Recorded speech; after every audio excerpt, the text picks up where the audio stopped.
أعوذ بالله من الشيطان الرجيم. تبارك الذي جعل في السماء بروجا وجعل فيها سراجا وقمرا منيرا وهو الذي جعل الليل والنهار خلفة لمن أراد أن يذكر أو أراد شكورا. وعباد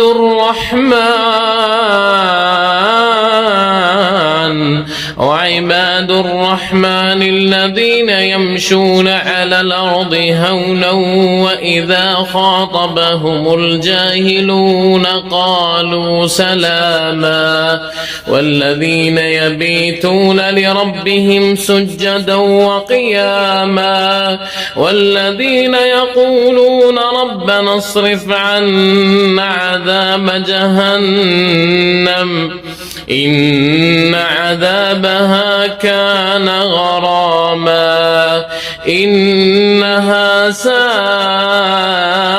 مستقرا ومقاما والذين إذا أنفقوا لم يسرفوا ولم يقتروا وكان بين ذلك قواما والذين لا يدعون مع الله إلها آخر ولا يقتلون النفس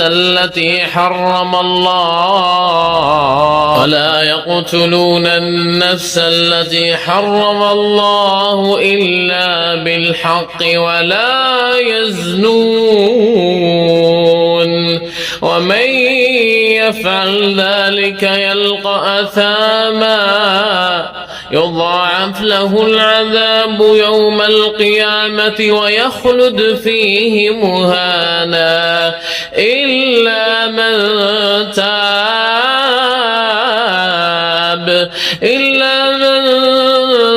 تاب وآمن وعمل عملا صالحا فأولئك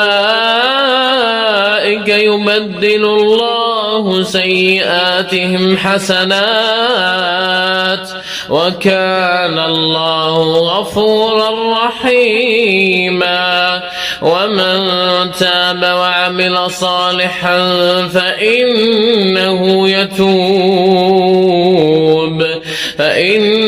يتوب إلى الله متابا.